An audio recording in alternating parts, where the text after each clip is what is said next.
The original Mega Man X is, beyond the shadow of a doubt, my favorite video game of all time. It takes the basic concept of the original Mega Man series' jump and shoot your way through a death trap-filled obstacle course and fight a boss at the end concept, and spruce it up with some simple but ingenious additions of a dash, being able to kick off walls to climb up them, and even a simple armor upgrade system.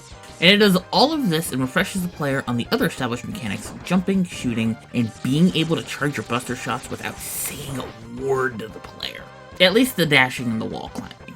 I find myself going back to the first level every now and then whenever I'm feeling particularly nostalgic, don't have anything better to do, or simply because I want to marvel at how well it's done as a teach the player without saying a thing to them lesson.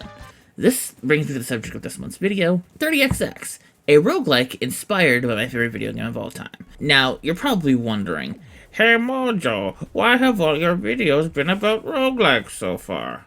Well, my answer to that is, I just think they're neat. But in all seriousness, let's dig into the nitty-gritty of it. 30XX is an action platforming roguelike developed by Battery Staple Games, who also developed 20XX, a predecessor that serves as both the basis and jumping off point. It is also helped by the fact that it was released around the same time as Mighty Number 9, and that ended up being a huge disappointment. I am so sorry to anyone who backed that Kickstarter all those years ago. Man, that game did not turn out well. But to loop back to what I was saying earlier, 20XX was fine. It was fine. It was a serviceable action platformer with roguelite elements that did what it needed to do. But in an age where we not only have a new mainline Mega Man game being released since then, and the release of the X Legacy collections, being fine isn't good enough anymore. This is where 30XX comes in. Because even though it's still in early access, what's here is absolutely fantastic. The biggest change you're no doubt seeing is in the visuals. 30XX is sporting a completely new pixel-based art style, and the game is all the better for it. The backgrounds and areas look far more interesting, enemies and bosses look far more distinct, and even the player characters look practically different. Nina and Ace, your respective X and Zero XPs, sport far more sleek and refined designs, with the former even getting a new, and in my opinion much cuter, hairstyle to go along with the aesthetic refresh. This also extends to a major plus for me in this game so far, readability. Everything from enemies to projectiles to platforms to your character is as readable as possible, and it's so good. This helps because the game can get quite hectic at times with projectiles getting yeeted at you from every which way and direction. Because of the game's early access nature, there are only 6 of the game's 8 biomes currently in it. That's fine because it's early access, and that's simply the nature of the beast. Those aforementioned 6 biomes are the ones that all manage to stand out because of the way they are designed. As with 20XX before it, 30XX has all of its levels designed in chunks that are then mixed and matched during each run.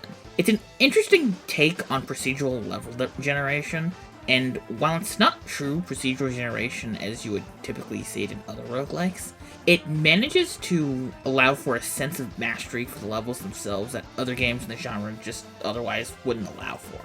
You also get a bevy of stuff to help you get through each of these areas as well, to follow through on the unique spin it takes with the established mechanics. All of the items, weapons, and abilities that you get throughout your runs are framed through the lens of being the various weapons that you get from bosses, new pieces of armor, and support drones respectively. These can lead to some honestly kind of ridiculous ability combinations, like Nina being able to move really fast and fire her buster in 3 different directions, and Ace's saber changing to being a spear that can be supercharged, things like that. And that's not even taking into account the permanent upgrades you get from killing bosses, ranging from the basics like increased health and energy to more quality of life upgrades like an auto charge for your weapons. Character customization and growth in power is one of my favorite things about roguelikes, and 30XX has that stuff in spades. Heck, you can even modify the difficulty how you see fit by either engaging with the game's Mega Mode, which turns off the permadeath modifier and has it be set up like a straight-up Mega Man game with a level select and everything, or you can throw on the additional difficulty modifiers that make things far more punishing for a greater payout that's just 1 or 2 steps removed from literally being the Pact of Punishment from Hades, which I do not mind, because I love the Pact of Punishment from Hades. It is a great modifier system, and if you're gonna steal, you might as well steal from the best. Even though it's still very much in early access, 30XX has a very good foundation to work with. Between being incredibly iterative of its predecessor and taking ideas from other games in the genre, it has proven that, if given time, it can hang with the very best of them. And that would be it for this video. Thank you very much for watching. Don't forget to like it if you did. Don't forget to also share it if you really liked it. And also, don't forget to subscribe. It really helps the channel out. Thank you. Have a wonderful day.